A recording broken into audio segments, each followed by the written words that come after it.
Assalamualaikum warahmatullahi wabarakatuh.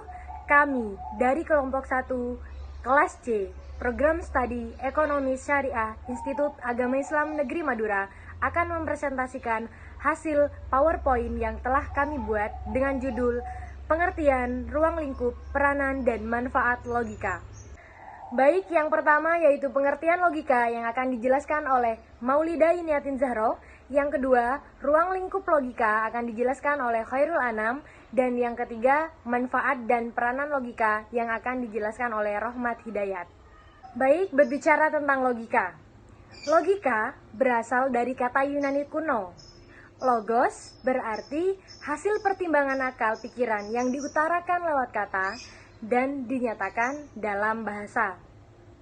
Logika juga termasuk salah satu cabang filsafat. Sebagai ilmu, logika disebut dengan logika episteme. Bahasa latinnya yaitu logika scientia atau ilmu logika atau ilmu pengetahuan yang mempelajari kecakapan untuk berpikir secara luas, tepat, dan teratur. Ada juga pengertian logika dari para ahli. Yang pertama, menurut William Alston mendefinisikan logika sebagai berikut. Logika adalah studi tentang penyimpulan secara lebih cermat, usaha untuk menetapkan ukuran-ukuran guna memisahkan penyimpulan yang sah dan penyimpulan yang tidak sah. Dan yang kedua, yaitu menurut Khalid Narbuko, logika adalah ilmu pengetahuan tentang asas, aturan, hukum-hukum. Saya akan menjelaskan tentang ruang lingkup logika. Logika makna luas dan logika makna sempit. Dalam artian sempit, istilah dipakai formal, sedangkan arti yang luas, pemakainya mencakup kesimpulan dari berbagai bukti dan bagaimana sistem-sistem penjelasan yang disusun dalam ilmu alam serta meliputi pula pembahasan mengenai logika itu sendiri. 2. Logika deduktif dan logika induktif. Logika deduktif adalah ragam logika yang mempelajari asas-asas penalaran yang bersifat deduktif. Logika induktif merupakan ragam logika yang mempelajari asas penalaran yang betul dari sejumlah sesuatu yang khusus sampai pada sesuatu kesimpulan yang umum yang bersifat boleh jadi. Penalaran yang demikian digolongkan sebagai induksi.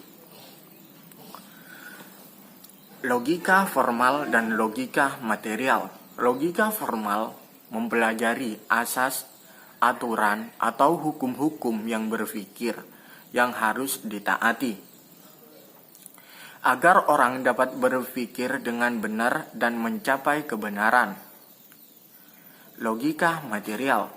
Logika material mempelajari langsung pekerjaan akal serta menilai hasil-hasil logika formal yang mengujinya dengan kenyataan praktis yang sesungguhnya. 4. Logika murni dan logika terapan. Logika murni merupakan suatu pengetahuan yang mengenai asas dan aturan logika yang berlaku umum pada semua segi dan bagian dari penyataan tanpa mempersoalkan arti khusus dalam sesuatu cabang ilmu logika. Logika terapan adalah pengetahuan logika yang diterapkan dalam setiap cabang ilmu, bidang filsafat, dan juga dalam pembicaraan yang mempergunakan pembahasan sehari-hari. Logika filsafati dan logika matematik. Logika filsafati dapat digolongkan sebagai sesuatu ragam atau bagian logika masih berhubungan erat dengan pembahasan dalam bidang filsafati. Logika matematik merupakan suatu ragam logika yang menelaah penalaran yang benar dengan menggunakan metode matematik serta bentuk lambing yang khusus dan cermat dan untuk menghindarkan makna ganda atau kekaburan yang terdapat dalam bahasa biasa. Selanjutnya saya akan menjelaskan peranan dan manfaat logika. Manfaat logika untuk kehidupan sehari-hari adalah sebagai usaha untuk menemukan segala solusi dalam sebuah permasalahan dengan mempertimbangkan berbagai aspek penting, bukan hanya dari segi manfaat, melainkan dari benar atau salahnya suatu tindakan. Adapun juga manfaat logika dalam kehidupan sehari-hari. Yang pertama, melatih manusia agar dapat berpikir secara kritis, rasional, lurus, tertib, metodis, dan koheren.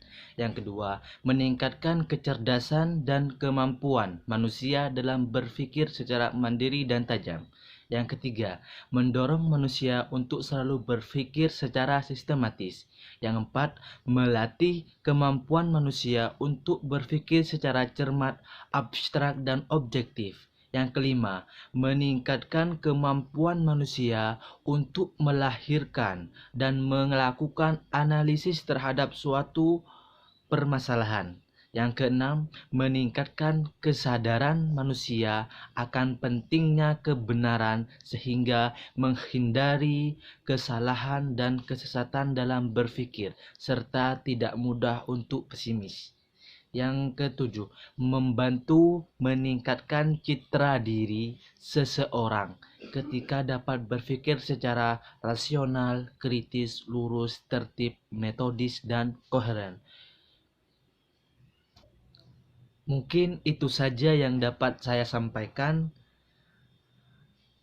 dan apabila dari kelompok kami terdapat kesalahan dalam menyampaikan penjelasan terkait dengan pengertian ruang lingkup serta manfaat dan peranan logika dalam kehidupan sehari-hari, kami mohon maaf yang sebesar-besarnya.